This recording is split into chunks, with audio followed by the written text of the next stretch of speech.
Hello everyone, welcome to Bite Size Learning Series. Today we have Sam Swaminathan with us. His calling card reads Storyteller. He's the founder of CCT, Center for Creative Thinking based in California. Hi Sam, my question to you is, Infosys being a global organization and our clients spread across geographies, we are constantly interacting with people from different cultures. Any tips on collaborating with clients of different cultures? Hello, Divya. That's a great question. No culture is good or bad. They are just different. So the first thing I think we need to understand is to respect all cultures. So we should stop thinking about good or bad and move away from that and really be happy about all cultures. The thing about culture is, what you see is not what you get. What you see is only the tip of the iceberg, as you were telling me a little while ago. So we need to really take genuine interest in learning about the culture of whoever we are dealing with. In the case of Infosys, it could often be the client. It could be another colleague who comes from another culture. And really learn, by learning I mean saying, I don't know, and keeping an open mind and not having preconceived notions. That's very, very important. Oftentimes, our idea about a culture comes from the movies we see coming from that culture, or maybe the books that we read, the novels we read from that culture. And that is really, pretty superficial. In fact, no matter how often you visit a country, there's only so much you can learn about that culture.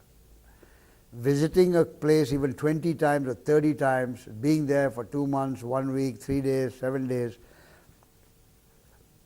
is going to teach you so much and no more. What you really need to do is to understand that these visits give you a feel for the culture. They don't give you in-depth knowledge about the culture. One has to live in a country for a meaningful period of time to really understand that culture. But obviously that is not practical. You can't go and live in a country just to learn that culture. So what's the alternative?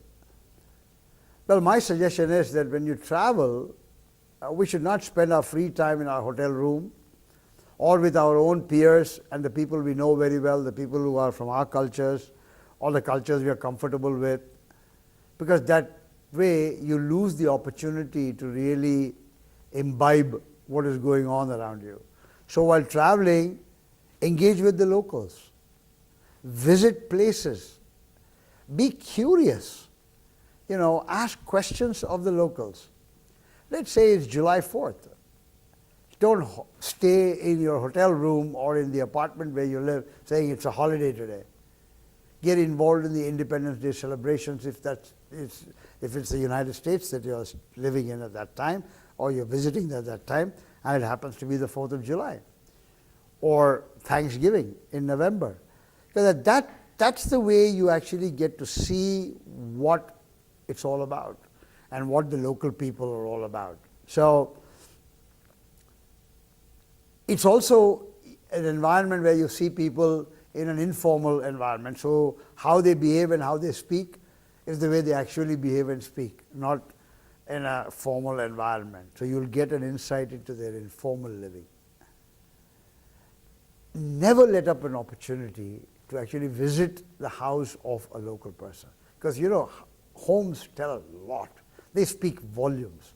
So develop relationships where somebody might invite you to their home, even if it is for an evening, a cup of tea, a casual exchange of ideas, even if it's a half hour or so. That makes a huge difference. Make sure you visit people's homes because the homes teach you a lot.